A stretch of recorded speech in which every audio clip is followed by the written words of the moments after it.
Maka tidak pentingnya untuk kita mengetahui apa bentuknya syaitan, bagaimana syaitan. Syaitan itu dia square ataupun triangle ataupun rectangle, itu tak penting.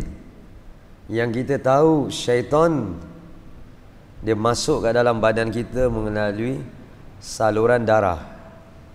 Maka Rasulullah sallallahu alaihi wasallam suruh kita sempitkan saluran itu, iaitu dengan berpuasa, iaitu dengan kurangnya bercakap. Kerana syaitan bersumpah dia akan masuk ke dalam diri kita melalui 4 jalan. Allah berfirman dalam Quran, "Tsumma la'atiyannahum min baini aydihim wa min khalfihim wa an aymanihim wa an syama'ilihim wa la tajidu aktsarahum syakirin." Syaitan mengatakan, aku akan masuk dalam badan manusia melalui pintu depan, pintu belakang, pintu kanan, pintu kiri. Ada 4 pintu. Dan engkau akan mendapati kebanyakan manusia tak bersyukur kepada engkau. Jadi syaitan akan jadikan kita hamba-hamba yang tak bersyukur, tidak mensyukuri nikmat Allah Subhanahu wa taala. Maka 4 pintu ini para ulama membahaskan. Ada yang mengatakan yang pertama adalah pintu kesedihan. Kalau seseorang itu terlalu sedih, akan mudah syaitan masuk. Maka kalau orang terlalu sedih, akan membawa dia kepada depression. Maka itu akan masuki dia akan dimasuki syaitan. Maka syaitan akan masuk ke dalam badan dia dan dia bawa tentera-tentera dia sekali. Bukan syaitan yang semalam kalah tu. Itu syaitan tak guna punya syaitan. Ini syaitan betul punya syaitan. Ini syaitan yang apa? Yang masuk dia apa? Memasuki tubuh badan manusia melalui satu pintu apa dinamakan pintu kesedihan. Dia bawa tentera-tentera dia masuk ke dalam, maka dia akan menjadikan manusia tu, insan tu selalu dalam keadaan sedih saja. Maka sehingga kan manusia tu kalau dalam keadaan terlalu sedih, sehingga kan dia dah tak boleh buat apa-apa lagi. Dah tak boleh buat apa-apa. Dia dalam hidup dia hanya kegelapan saja, kesian saja. Maka harus kita keluarkan diri kita daripada kesedihan dengan mengingati Allah Subhanahu wa taala. Yang kedua, kalau dia terlalu gembira juga, maka dalam hidup tak boleh terlalu gembira. Maka kalau terlalu gembira juga, dimudahkan apa? Pintu pembukaan syaitan di dalam diri kita. Jadi kalau tim banyak menang pun jangan terlalu gembira. Itu pun apa? Akan masuk syaitan juga. Jadi dia akan masuk kalau kita selalu ketawa, dia mematikan hati. Kata para ulama, kathratud duhaq tumitul qalb. Banyak ketawa akan matikan hati. Terlalu banyak ketawa. Nabi SAW tidak menghalang kita untuk kita gembira, untuk kita bergurau, tetapi ada limit dia. Ada limit dia. Tidak boleh terlalu sangat sehingga kan tidak ada perkara yang lain melainkan ketawa saja. Contohnya satu orang datang kuliah agama, daripada awal sampai habis ustaz tu buat kelakar saja. Balik isteri tanya, "Bang, abang belajar apa?" "Ustaz kelakar, bang." Dia buat apa? Kelakar gila dia. Dah kelakar dia gila pula tu. Dan sebagainya. Tak belajar apa-apa. Hanya apa? Kelakar saja. Untuk apa datang belajar? Kalau belajar tu hanya kelakar saja. Harusnya ada apa? Kesemuanya ada tu. Iaitu ilmu ada. Nabi SAW ada kali yang gurau dengan para sahabat radhiyallahu anhu untuk menggembirakan mereka. Ada kalanya mesej yang disampaikan Nabi SAW masuk ke dalam hati mereka supaya mereka ingat kepada Allah, ingat kepada akhirat dan sebagainya. Maka perkara yang kalau terlalu gembira juga, maka dimudahkan syaitan untuk memasuki di dalam diri seseorang. Jadi jangan terlalu sedih, jangan terlalu gembira, dan juga marah juga. Iaitu apa, marah ini pun adalah apa, pintu syaitan, yang mana syaitan akan masuk. Kerana kalau orang kalau marah, dia akan hilang perasaan dia. Dia akan hilang perasaan, dia akan hilang kontrol diri dia sendiri. Dia akan hilang kontrol ucapan dia, perbuatan tangan dia, kaki dia dan sebagainya. Maka apabila kalau dia marah, pertama sekali istighfar pada Allah Subhanahu wa ta'ala, mengucapkan astagfirullah, astagfirullah. Dan marah ini adalah api, dan cara untuk memadamkan api adalah ambil wudu. Ambil wudu dan jauhkan diri kita daripada tempat kemarahan itu. Jangan kita dekat dengan apa, dengan la ilaha illallah Rasulullah, dengan orang yang kita lagi marah. Jauhkan diri kita dengan ucapkan a'udzubillahi minasyaitonirrajim. Maka oleh itu waktu pagi apabila kita baca wirid, ya, kita mulakan dengan surah Al-Ikhlas, Al-Falaq, An-Nas 3 kali, supaya ayat-ayat Al-Quran ini masuk ke dalam hati kita, supaya menjadi penjagaan bagi hati kita. Penting para jemaah, apabila kita baca ayat-ayat ini, baca sama-sama, baca kuat, kerana ayat-ayat Quran ini protection kita. Kalau kita tak nak baca ayat Quran, nak baca apa lagi? Setiap hari kita baca khabar kat handphone kita, macam-macam cerita kita baca. Kenapa kita tak nak baca ayat Al-Quranul Karim? Baca doa-doa, Rabbi a'udzubika min hamazati syayatin wa a'udzubika Rabbi an yahdurun. 3 kali, a'udzubillahi samil alim minasyaitanir rajim, a'udzubillahi samil alim minasyaitanir rajim. Baca doa-doa ni supaya kita sentiasa dijaga oleh Allah Subhanahu wa ta'ala. Kemudian yang pintu yang keempat adalah pintu pintu syahwat, pintu nafsu syahwat.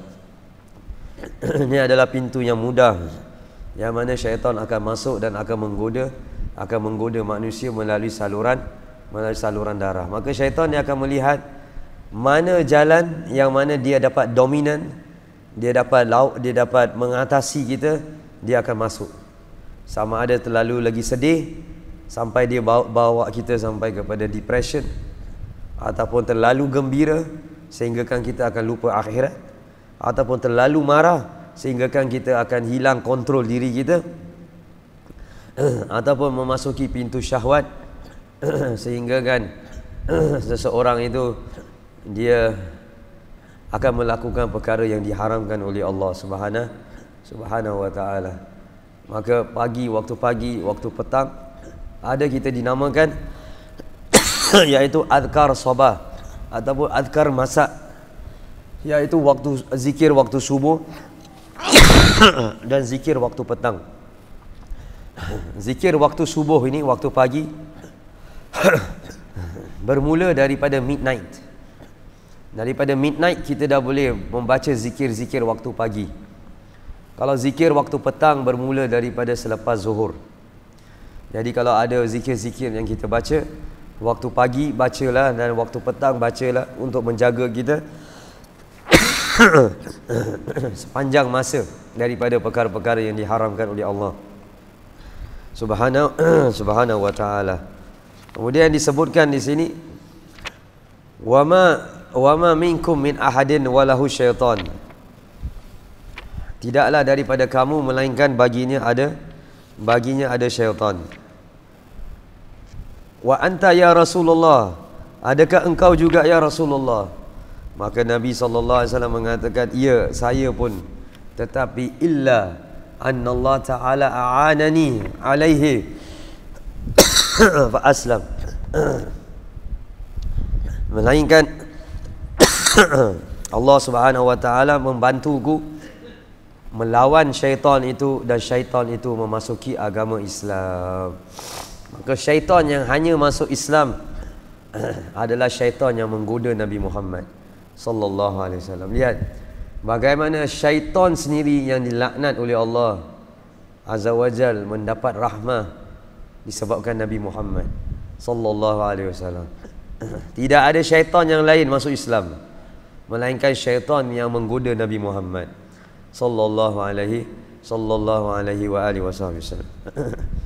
Kemudian disebutkan, wa qala Ibnu Mas'ud berkata dalam sebuah riwayat sampai pada kami, dalam hati ada dua gumpalan. Satu gumpalan berasal dari Tuhan yang akan kembalikan manusia kepada kebaikan. Dalam diri kita tu, satu asal daripada Allah Azza wa Jal. Kita buat salah, kita rasa astaghfirullahalazim, saya nak kembali pada Allah Subhanahu wa ta'ala, saya nak taubat kepada Allah, tak nak buat lagi. Kalau itu datang daripada Allah. Sedangkan satu gumpalan lagi datang daripada syaitan yang memalingkan manusia kepada keburukan, mendustakan yang hak, mencegah manusia daripada buat baik. Jadi kalau kita lihat diri kita, ada tarikan untuk buat kebaikan, alhamdulillah datang daripada Allah. Saya setiap hari nak bangun pagi susah, hari ini senang nak bangun, maka ketahuilah itu datang daripada Allah Subhanahu wa ta'ala. Saya setiap hari senang nak bangun, hari ini susah contohnya, ketahuilah itu datang daripada syaitan. Kalau kita tahu datang daripada syaitan, kita lawan, jangan ikutkan. Kalau datang daripada Allah Subhanahu wa ta'ala, kita ikutkan, begitu. Kita tak boleh mengikuti apa yang keinginan syaitan. Maka kita lihat syaitan ini dia lemah, dia tak kuat. Dia tak boleh keluarkan diri dia jadi manusia, dia nak pukul kita, dia tak boleh buat macam itu. Dia makhluk kecil je. Dia masuk kat dalam badan manusia, dia makhluk kecil. Setiap kali kalau kita ingat Allah Azza wa Jal, dia akan keluar. Tetapi yang masalahnya, kalau seorang insan dah tak ingat kepada Allah Azza wa Jal, ataupun dia ingat Allah yang sedikit, maka takut syaitan dah buat sarang kat dalam badan dia. Ini yang kita takut.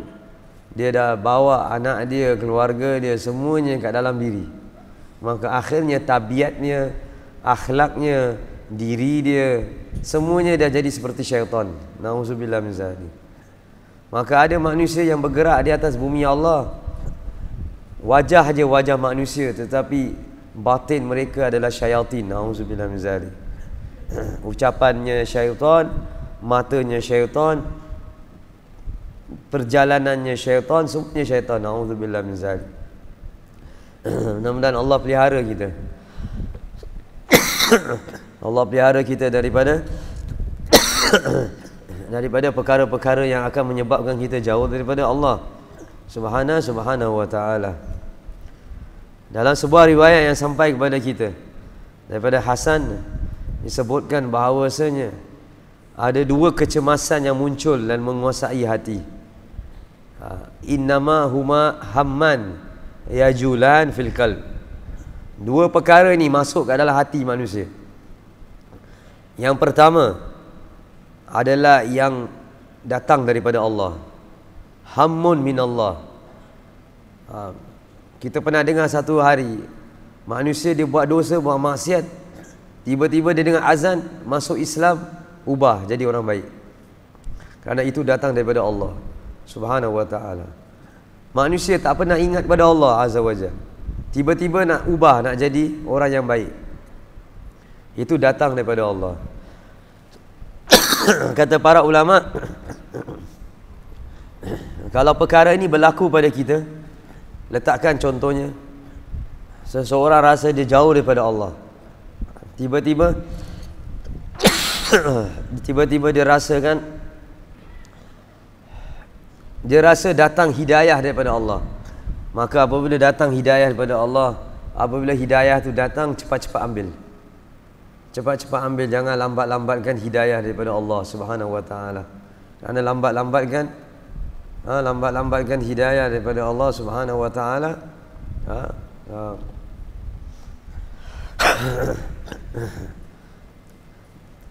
ya, kalau dalam kelas, bagusnya menghadap satu arah. Subhanallah, lihat macam mana mata kita.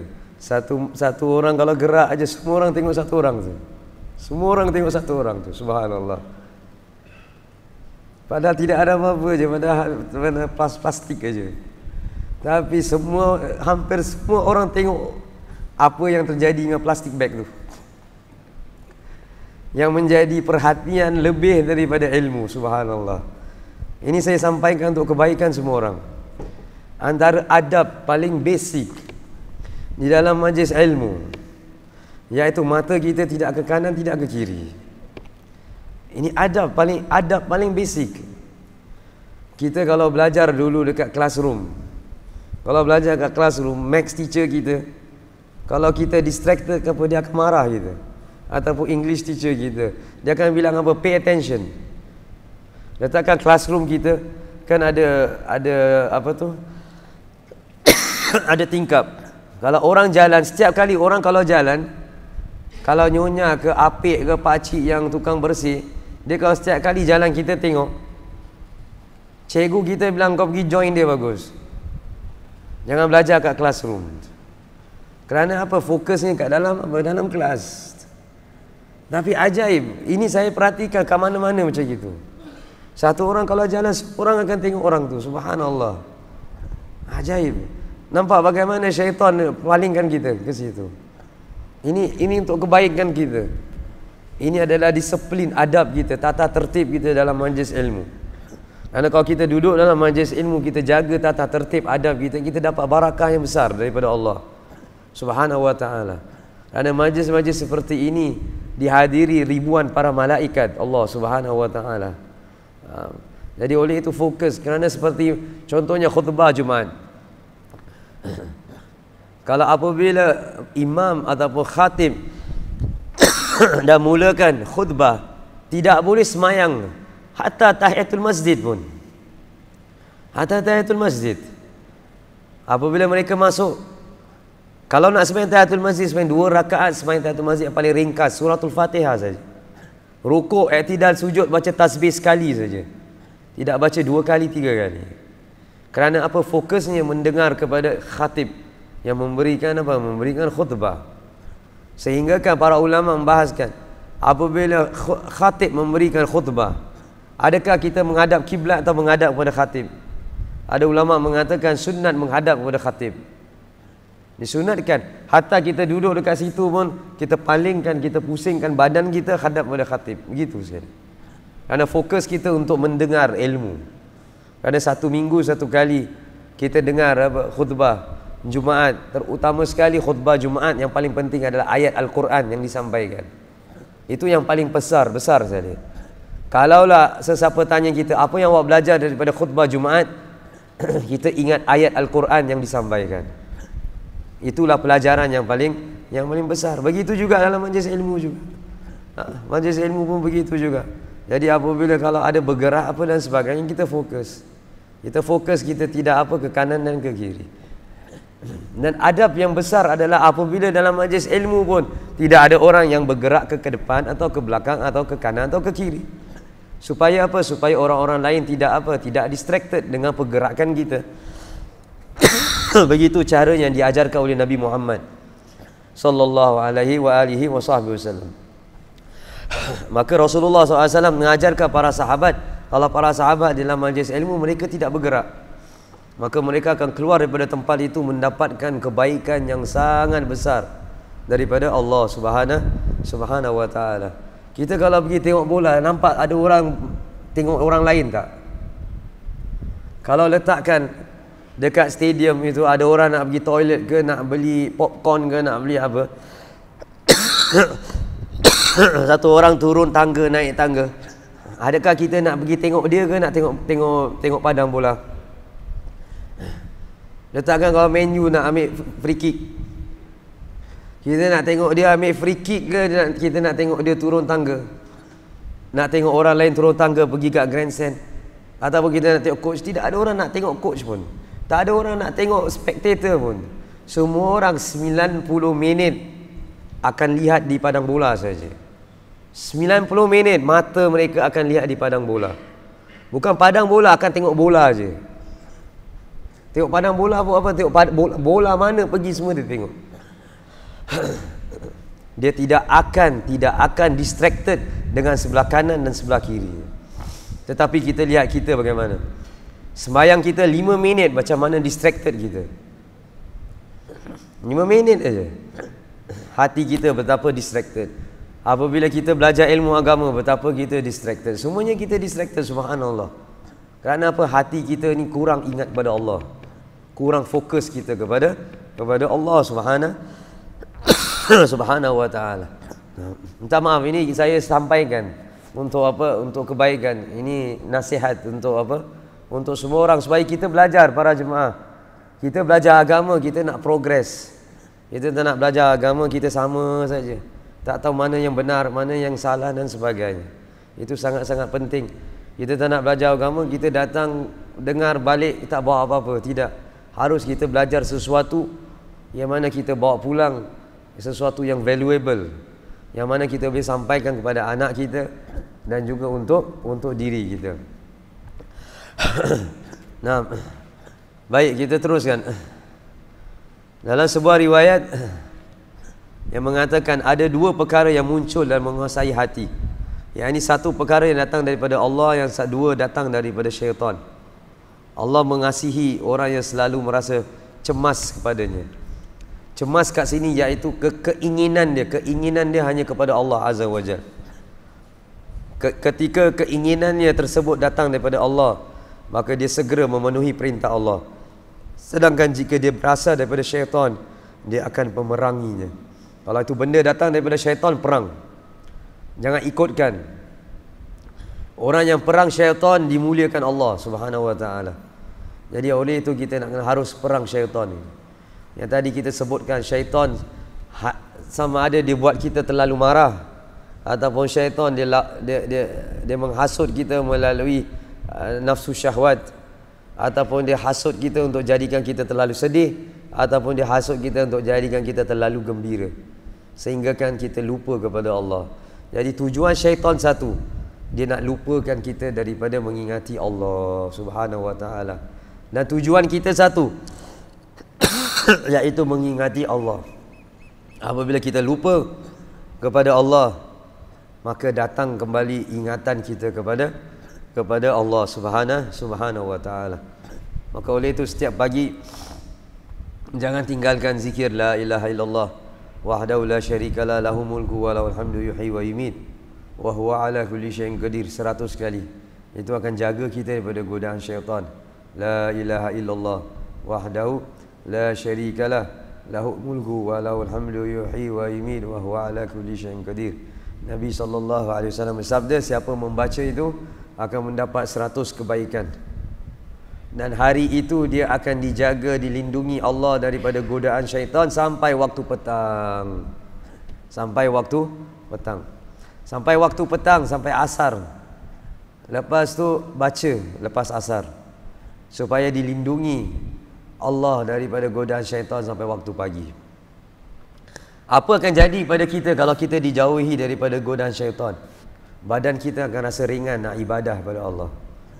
Kita akan rasa diri kita lebih dijaga Allah daripada sifat-sifat yang tak baik, daripada sifat marah, daripada nafsu syahwat, daripada perkara-perkara yang diharamkan Allah Subhanahu wa taala. Maka oleh itu, amalkan zikir la ilaha illallah wahdahu la syarikalah lahul mulku wa lahul hamdu yuhyi wa yumiit wa huwa ala kulli syai'in qadir 100 kali. Kemudian baca selawat atas Nabi Muhammad sallallahu alaihi wasallam sekurang-kurangnya 100 kali setiap hari. Kerana selawat atas Nabi sallallahu alaihi wasallam cahaya daripada Allah Subhanahu wa taala. Lebih kita selawat atas Nabi Muhammad sallallahu alaihi wasallam, lebih banyak cahaya kita akan dapat daripada Allah Subhanahu wa taala. Lebih cahaya datang daripada Allah Subhanahu wa taala, maka jauh kita daripada kegelapan. Kita terutama sekali waktu subuh ni, waktu yang penting sekali untuk isikan hati kita dengan selawat dan salam atas Rasulullah sallallahu alaihi wa alihi wasallam. Mujahid menjelaskan tentang firman Allah Subhanahu wa taala, min syarril waswasil khannas. Menurutnya bahawa syaitan merasuki hati manusia.